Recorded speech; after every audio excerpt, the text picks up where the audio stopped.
Damn it. ఏంటిటా కుండబద్దలు కొడతా అత్త. నమస్కారం, కుండబద్దల ప్రేక్షకులకి స్వాగతం. నేను గౌతమ్ కాటా. ఈ వీడియోలో నేను మీతో చెప్పాలనుకునే అంశం, జగన్మోహన్ రెడ్డి పాపాల చిట్టా మొత్తం రెడీ చేస్తున్నట్టుగా సమాచారం బయటకు వస్తోంది. ఈరోజు వార్తాపత్రికలతో సహా చాలా శాఖల్లో ఎవరెవరు ఏమేం చేశారు అనేది మొత్తం కూడా కూలంకషంగా వివరించటం జరిగింది. కేవలం గనుల శాఖలోనే కాదు, ఇంకా లిక్కర్లోను, మైనింగ్లోను, ఇంకా మిగతా అన్ని వాటిల్లోనూ ఏ శాఖల్లో ఏమేం జరిగినాయి అనేది మొత్తం చిట్టా మొత్తం బయటకు తీస్తున్నారు. ఇందులో బలి కాబోతోంది మాత్రం అధికారులే అనేది బయటకు వస్తున్న సమాచారం ప్రకారం మనకు అందుతున్న వార్త. ఎందుకు కేవలం అధికారులే బలి కాబోతున్నారు అనంటే, జగన్మోహన్ రెడ్డి చాలా అంశాల్లో మౌఖిక ఆదేశాలు మాత్రమే ఇచ్చాడు. జగన్ అలా మాట చెప్పగానే ఇలా వీళ్ళు పనిచేసి పడేశారు. కనీసం గనుల శాఖలో నోట్ ఫైల్ కూడా లేకుండా నిధులన్నీ గోల్మాల్ చేసేసినట్టుగాను, ఒక కాంట్రాక్టర్ కట్టిన డబ్బుల్ని, ధరావత్తు కింద కట్టిన డబ్బుల్ని కూడా ఆయనకి తిరిగి ఇవ్వకుండా కొంతమంది కింది స్థాయి ఉద్యోగుల్ని, టెంపరరీ ఉద్యోగుల్ని నియమించుకున్న దాంట్లో వాళ్ళ ద్వారా గోల్మాల్ చేసి వాళ్ళ అకౌంట్ లోకి ట్రాన్స్ఫర్ చేసి తర్వాత ఈ అధికారులు కొట్టేయడం జరిగింది. ఇందులో జగన్మోహన్ రెడ్డి పాత్రే కాదు, కింద అన్న అధికారుల పాత్ర కూడా చాలా ఉన్నప్పటికీ, కానీ ఇక్కడ బలి కాబోతోంది మాత్రం అధికారులే అనేది మాత్రం సుస్పష్టంగా తెలుస్తోంది. జగన్మోహన్ రెడ్డి ఏ ఆదేశాలను ఆయన రాతపూర్వకంగా ఇవ్వడు. గట్టిగా సజ్జల రామకృష్ణారెడ్డో లేకపోతే ధనుంజయ రెడ్డో సీఎంఓలోంచి కొంతమంది అధికారులు ఈ అధికారులకు ఫోన్ చేసి చెప్పేస్తారు. ఆ ఫోన్లు కూడా రికార్డ్ ఏమీ ఉండదు. ఇదిగో జగన్మోహన్ రెడ్డి చెప్పాడు కనుక మేము చేశాము అనే ఆస్కారం ఇప్పుడు ఈ అధికారులకు కూడా లేకుండా పోయింది. దీని ప్రకారంగా చూస్తే ఇప్పుడు ఉన్న అధికారులు మొత్తం ఆ శాఖల్లో ఎవరెవరు ఉన్నారో వాళ్ళందరూ పారిపోవటానికి ఆల్మోస్ట్ ఆల్ 35 మంది అధికారులు తమ మాతృశాఖలకు వెళ్ళిపోవటానికో, డిప్యుటేషన్ ని క్యాన్సిల్ చేసుకొని వెనక్కి వెళ్ళిపోవటానికో చాలా ప్రయత్నాలు చేశారు. అలా వెళ్ళినంత మాత్రాన వాళ్ళు తప్పించుకోగలుగుతారు అని ఏం చెప్పలేకపోయినప్పటికీ కూడా, ఇక్కడ ఉంటే ఖచ్చితంగా దొరికిపోవటమో, లేకుంటే అరెస్ట్ కాబడి, మొన్ననే తెలంగాణలో చూసాం, ఫోన్ ట్యాపింగ్ విషయంలో ఒక అధికారి అరెస్ట్ కాబడి మొత్తం బయట పెట్టాల్సి వచ్చింది.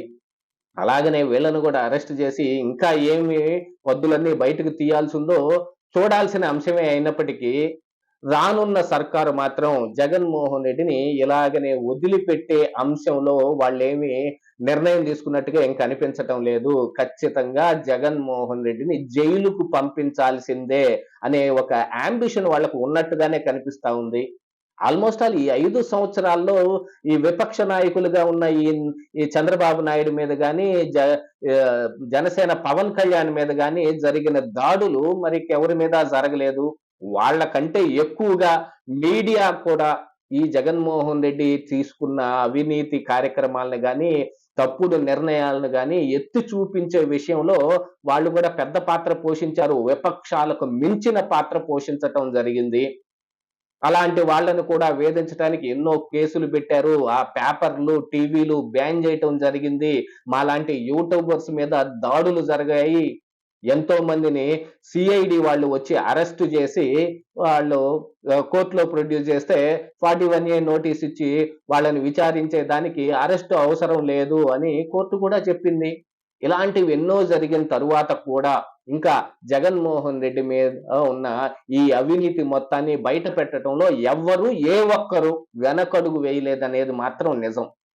కొంతమంది రాజకీయ పక్షాల్లో ఉన్న నాయకులే అటువైపుకు మారిపోయి కావాలంటే చంద్రబాబు నాయుడునో, పవన్ కళ్యాణ్‌నో నోటికొచ్చినట్టు దుమ్మెత్తి పోసి తిట్టి అన్నీ చేసినప్పటికీ, అది ఇప్పుడు జగన్మోహన్ రెడ్డి చేయమంటే చేశామని మొత్తం ఆయన నెత్తి మీద వేయటానికి వాళ్ళు కూడా ఏమాత్రం వెనకాడటం లేదు. కాకపోతే ఇప్పుడు మరి జరిగిన అవకతవకలు, అవినీతి మొత్తం జగన్మోహన్ రెడ్డి చేపించాడు అని చెప్పటానికి అధికారుల దగ్గర ఆధారాలు కూడా లేకపోవటం చాలా విశేషంగా కనిపిస్తా ఉంది. కేవలం మౌఖిక ఆదేశాలతోటే ఇవన్నీ జరిగిపోయాయి అంటే, ఈ అధికారులు మాత్రం ఏమి నీతిగా, న్యాయబద్ధంగా ప్రజలకు సేవ చేసే అంకిత భావంతో ఉన్నారని ఎలా అనుకోవటం? వాళ్ళు పొగ్గేది వాళ్ళు బొక్కితే మనం బొక్కేది మనం బొక్కొచ్చు అనే ఉద్దేశంతోటే ఈ అధికారులు సైతం ఇలాంటి వాటికి పాల్పడింది. అలనాడు వైఎస్ రాజశేఖర్ రెడ్డి సీఎంగా ఉన్నప్పుడు జగన్మోహన్ రెడ్డి చెప్పినట్టల్లా చేసి శ్రీలక్ష్మి లాంటి వాళ్ళు ఎంతో లబ్ధి పొందారనేది కూడా బయటకు వస్తున్న వార్తలు. కేవలం జగన్మోహన్ రెడ్డే 1,00,00,000 తినేశాడు అనే దానికంటే కూడా మరి శ్రీలక్ష్మి ఎంత తిన్నది, మిగతా వాళ్ళు ఎంత తిన్నారనేది కూడా తేల్చాల్సిన అంశమే. అలాగనే ఇప్పుడు కూడా అంతే జరిగింది. అసలు సిఐడిలో సునీల్ కుమార్ ఉన్నప్పుడు రఘురామకృష్ణంరాజుని అరెస్టు చేసి తీసుకొచ్చి సిఐడి ఆఫీసులో చితక్కొట్టిన విధానాన్ని చూస్తేనే వాళ్ళు చట్టాన్ని ఏ మేరకు చేతుల్లోకి తీసుకున్నారో కనిపిస్తా ఉంది.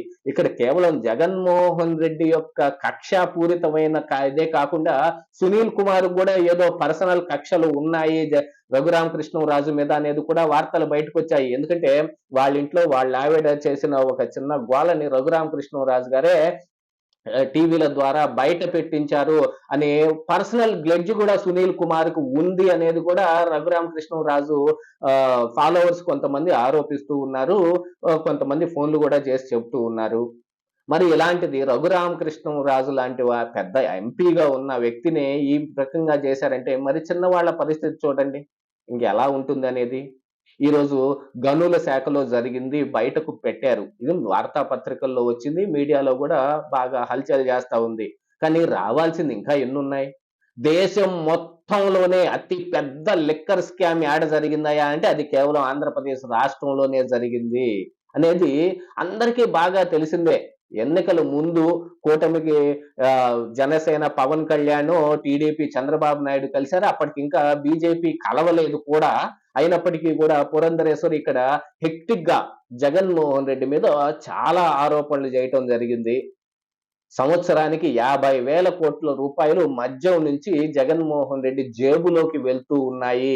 కేవలం అందుకోసమే ఈ డిజిటల్ ట్రాన్సాక్షన్స్ కాకుండా నగదు రూపంలోనే వైన్ షాపుల్లో డబ్బులు తీసుకోవటం జరుగుతుంది. అది కూడా జగన్మోహన్ రెడ్డి నియమించిన ఆ వైన్ షాపుల్లో పనిచేయటానికి ఒక ఇద్దరిని నియమించారు. వాళ్ళు కూడా జగన్మోహన్ రెడ్డి పెట్టిన వాళ్ళే. వాలంటీర్లు కావచ్చు, సచివాలయ ఉద్యోగుల్ని అయితే ఒకంత ప్రాసెస్ లో వచ్చారు కానీ వాలంటీర్లు కానీ ఈ వైన్ షాపుల్లో పనిచేసే పిల్లలు కానీ ఎవరు ఈ పద్ధతిలో వచ్చిన వాళ్ళు కాదు. వాళ్ళకి కావాల్సిన వాళ్ళే నియమించేసుకున్నారు. ఏదో ఒక పద్ధతిలో నియమించుకున్నట్టుగా కలర్ ఇచ్చారు తప్ప మిగతా ఏం జరగలేదు. మరి సంవత్సరానికి 50,000 కోట్లు అంటే 5 సంవత్సరాల మీద 2.5 లక్షల కోట్లు. జగన్మోహన్ రెడ్డి తన తండ్రి ఉన్నప్పుడు చేసిన అవినీతి కంటే ఇంకా రెండింతలు ఎక్కువగా కనిపిస్తా ఉంది. ఇలాంటి అవినీతి మొత్తం ఇప్పుడు బయటకు తీయటానికి కొత్తగా రాబోయే సర్కార్కి ఈ అధికారులు చాలా హెల్ప్ చేయబోతూ ఉన్నారనేది కూడా వార్తలు బయటకు వస్తూ ఉన్నాయి. తమని సేఫ్ గా వదిలిపెట్టేటట్టయితేనో లేదా తమ మీద చిన్న చిన్న ఆరోపణలు మాత్రమే వచ్చేటట్టయితేనో వాళ్ళు సరెండర్ అయిపోవటానికి మొత్తం జగన్మోహన్ రెడ్డి చేశాడు అని చెప్పటానికి కావాల్సిన ఆధారాలు ఇవ్వటానికి కూడా వాళ్ళు సిద్ధంగా ఉన్నారంటే మరి జగన్మోహన్ రెడ్డి పాపం పండిందా? ఇదే ఈరోజు కుండబద్దలు.